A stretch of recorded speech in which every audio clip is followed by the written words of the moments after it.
Hey everybody, well, how's it going? Today we're going to start a new adventure and I'm going to explain where we're going first, and then we'll get into it. So first off, I decided to kind of evolve the videos here on this channel, and I'm not going to be doing as many product reviews anymore as much as I'm going to be doing this new series. So let me explain what will still be constituted as a product review and what's going to be in the new series. So the product reviews are going to kind of be reserved for things that I'm going to use on a daily basis, things that I plan on using for my actual artwork outside of this channel, outside of the new series of videos and things like that. And this new series, which for now we're going to call Try It Out, is going to be reserved for those products that I see in the store and I'm like, oh, I want to try those, I want to see what they're like, I want to, I want this, I heard that, I've seen these reviews online, I've heard this about them, I want to try them myself and see if I like them or not. That's what this new series of videos is reserved for. So today I thought we'd get right into it and let's go with our first product. Our first product are these brush pens that I actually got for Christmas, and I've had them that long. Yep, haven't touched them yet. The brand name is Bianyo, Bianyo.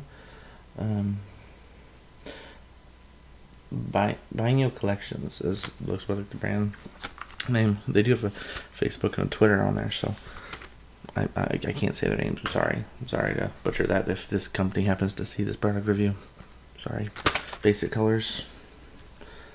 The one down here is a black, in case you can't tell that on the camera. Looks pretty good on from my view, but you never know with these videos. Dual tips, brush and detail.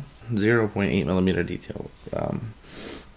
Now these are water based. Usually I go for alcohol based because, well, if you don't know the difference between water and alcohol based, get yourself a couple markers, try it out, you'll see. You'll never go back. Like I said, these were a gift, so maybe I like them, maybe I'll use them for something. I'm not sure exactly what, but I don't know. So without any further ado, let's head on over to the drafting table, boot up the other camera, and do some testing.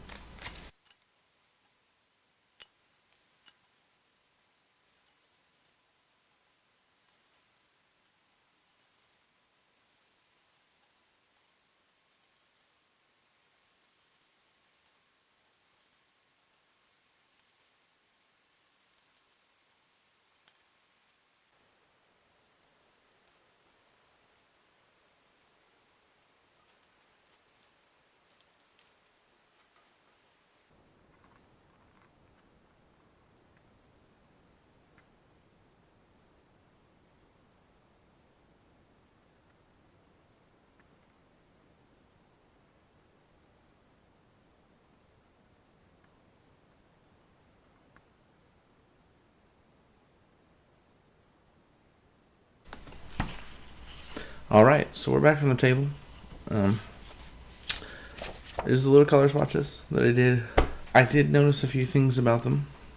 One of the things I didn't really like about them is these are water-based markers, and as you can tell, especially like on the purple there, this is just one cover, like one coat.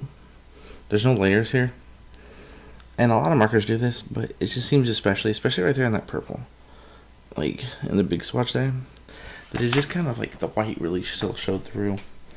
And once you see it in the purple, you begin to see it in a few more colors there. It's really evident in the purple.